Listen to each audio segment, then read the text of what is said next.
नमस्कार. मी तहसीलदार बार्शी तथा सहाय्यक निवडणूक निर्णय अधिकारी 246 बार्शी विधानसभा मतदारसंघ.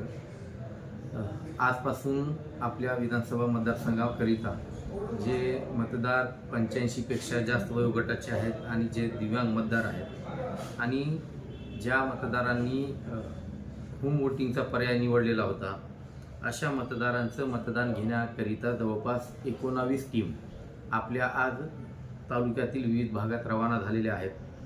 जवळपास एकूण 530-85पेक्षा जास्त वयोगटाचे मतदार आहेत ज्यांनी होम वोटिंगचा पर्याय निवडलेला आहे आणि 40 दिव्यांग मतदार असे आहेत ज्यांनी होम वोटिंगचा पर्याय निवडलेला आहे. अशा मतदारांचे आमची एकूण 19 पथकं आज वेगवेगळ्या ठिकाणी जाऊन त्यांचं मतदान घेणार आहेत. ही जी प्रक्रिया आहे आपण 2 टप्प्यात केलेली आहे. आज जवळपास 285 मतदारांचं मतदान होईल आणि उर्वरित जे मतदार असतील त्यांचं दुसऱ्या दिवशी म्हणजे 15 तारखेला आपण मतदान घेणार आहोत. आणि या दोन्ही दिवशी जे आपल्याला घरी भेटणार नाहीत किंवा घरी त्यांचं मतदान घेता येणार नाही, अशा मतदारांकरिता आपण दुबार भेटीची सुद्धा त्या ठिकाणी सुविधा त्या ठिकाणी दिलेली असून अशांकरिता दुबार भेट आपली आपण 16 तारखेला नियोजित केलेली आहे. म्हणजे ज्यांचं 14 आणि 15ला मतदान होऊ शकणार नाही त्यांच्याकरिता परत आमची जी टीम आहे ती 16 तारखेला त्यांच्या घरी जाणार आहे. अशा पद्धतीने आपण एकूण 570 लोकांचं होम वोटिंगद्वारे मतदान करून घेणार आहोत. त्याचबरोबर टपाली मतदानाच्या बाबतीत बोलायचं असेल तर जवळपास 3886 लोकांना आपण टपाली मतपत्रिकेद्वारे मतदान करून घेणार आहोत.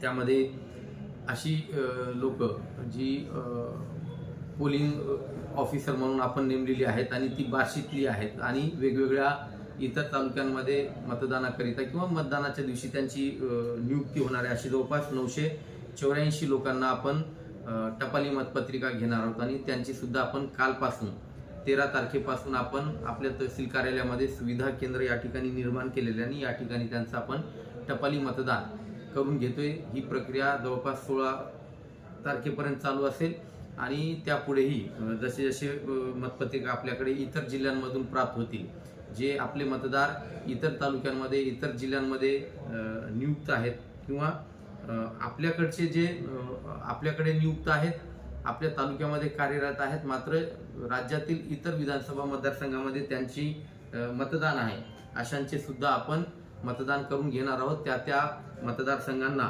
आपण आपल्याकडची जी मागणी आहे ती कळवलेली आहे. त्यांच्याकडून ज्यावेळेस आपल्याकडे अशा मतदारांचे आपल्या कर्मचाऱ्यांची मतपत्रिका येतील त्यांचं सुद्धा मतदान आपण या ठिकाणी करून घेणार आहोत. त्याचबरोबर इतर मतदारसंघातले जे मतदार आहेत किंवा 1769 असे लोक आहेत ज्यांचे आपण याच ठिकाणी आपण मतदान करून घेणार आहोत, त्यांना मतपत्रिका आपण त्या तालुक्यांमध्ये पाठवलेले आहेत, जे बाहेरच्या मतदारसंघामध्ये कार्यरत आहेत मात्र ज्यांचं मतदान आपल्या बार्शी तालुक्यात आहे त्यांची सुद्धा आपण मतपत्रिका तयार केलेल्या आहेत आणि त्यांच्या विधानसभा मतदारसंघांना आपण रवाना केलेले आहेत.